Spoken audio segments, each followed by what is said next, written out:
Welcome back, guys. It's the TightWad, and we have a special meal for a special day today. We're going to be using both the big green egg and the Blackstone, which I've recently acquired, to cook a special meal for my wife and daughters. And what we have today are 2 fillets, and we have some skewers of shrimp because one of my daughters absolutely loves shrimp. To get started today, we're going to be reverse searing the fillets. So I'm going to go ahead and get them on. I have the egg prepped and ready at 250 degrees. So I'm going to put both fillets on here. I have my meter probe in one of them, and I'm going to let them come up to 125 degrees internal temperature, indirect cooking on the big green egg, cooking at 250 degrees. And once we're done with that, we will move over to the Blackstone and get a nice sear to form that perfect crust on them. And then we will also be cooking the shrimp during the rest time for the steaks. So I'm very excited about this meal, but let's go ahead and get started with the cooking. So you can see our 2 fillets are on here. These are seasoned with hardcore carnivore black, which is why it's this darker color. It's an activated charcoal rub. And we have our plate setter in here. And again, we are at 250 degrees. It went down a little bit because I opened it, but it'll balance back out at about 250 degrees there. And then we have Atlanta Grill Company's rub for the seafood rub on the shrimp. And again, we're gonna cook these after we finish searing the steak. We're gonna put these on the hot Blackstone and get those cooked up for us as well. I already know you're gonna like this video, and it's gonna be very special. So go ahead and hit that subscribe button and smash that thumbs up button. It really helps me out with the YouTube algorithm. And I have a special treat I'm gonna share with you today. I'm soon gonna be starting a second YouTube channel for cooking, specifically cooking on the big green egg in combination with the Blackstone. So some meals will be just big green egg, some will just be Blackstone, and some will be using both. So I'm really excited about it. I haven't started it yet. This video will be moved over there once that channel starts. The meter app says it is time to remove the fillets, so I'm going to remove them and put them on a plate while the Blackstone gets hot. I have cut it on already, and I have it on high heat. It has started to mist a little bit, and it's gotten dark while these were getting up to temp.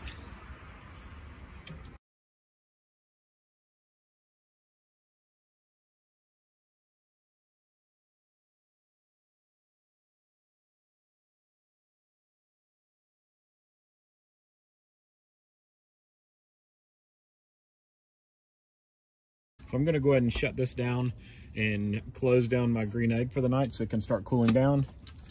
I do already have the Blackstone turned on. This actually has bacon fat in it that I save after I cook bacon, and I just have it heating up with the Blackstone so that I can pour some of it out. I keep this stored in the refrigerator so that it lasts longer.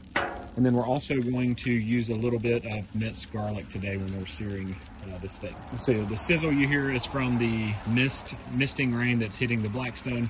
It's not going to hurt it because I did turn it on, and since it's all on, then it's going to, as soon as it hits, evaporate and not cause any problems. If you haven't already purchased one of these, I highly recommend them. I will put a link to the one that I purchased on Amazon. I always do a little bit of research, so this is one of the better ones that you can get through Amazon, and it's very affordable. But it tells you the surface temperature, so I can shoot different areas. And when I'm 12 inches away, it's measuring a 1 inch diameter circle. So we're at 450 degrees. So it is hot enough to sear now. Somewhere between 450 and 500 degrees is good. So we're ready to sear. I'm going to go ahead and put on some of my bacon grease here. Don't need a ton of it.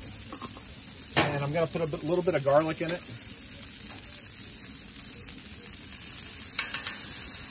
And I'm just going to use my Blackstone scraper to kind of mix it all up here. Let the garlic cook up a little bit.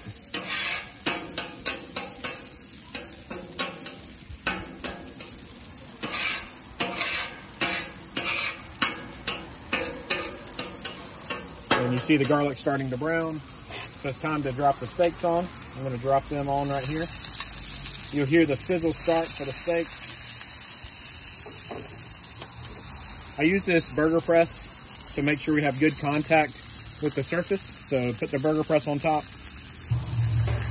I go about a minute on each side so I can take them off now and I can flip them over. I'm going to move them to a new spot on the Blackstone.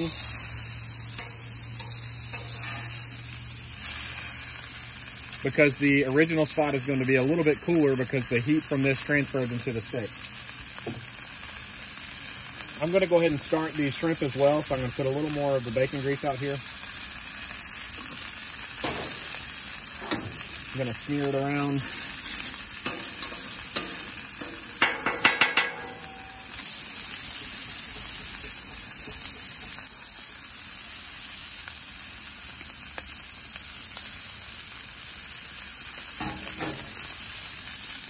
So the steaks have been about a minute on this side now. I'm going to get the edges of them, just roll them around so we get a crust on the sides.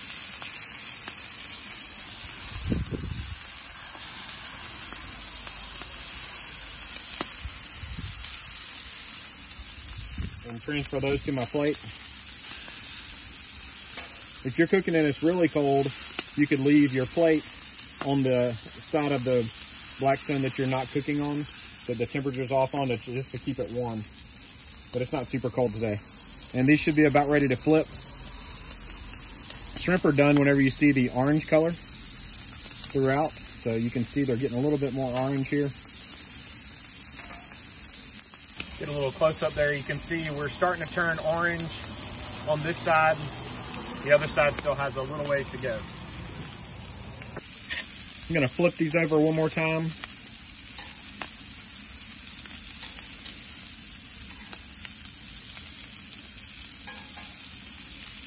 I'm just gonna keep flipping these over until I see no more gray like I see on this one, and they're all orange.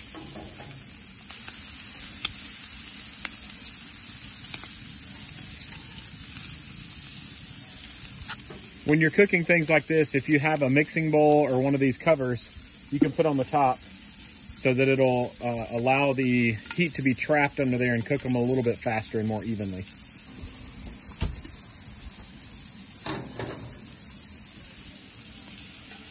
You can see they've darkened up now into that orange color.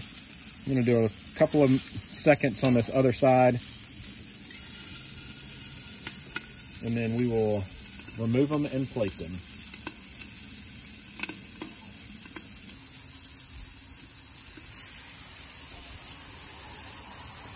All right, so there's our shrimp. You can see that they are now orange and have a little bit of sear on the seasoning on there. I'm gonna get these off of here. You can cover them in butter if you want to.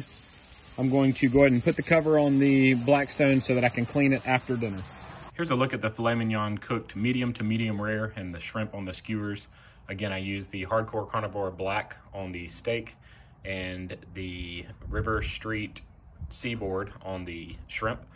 And I didn't do any extra oil or butter on the shrimp, so that's why you got the nice crust on it. If you found this video helpful, again, please subscribe and consider giving it a thumbs up to really help me out. You can see some of my other cooks showing on the screen right now, and after I get my cooking channel started, I'll make sure I provide a link to that as well. As always, I hope you guys have a great day.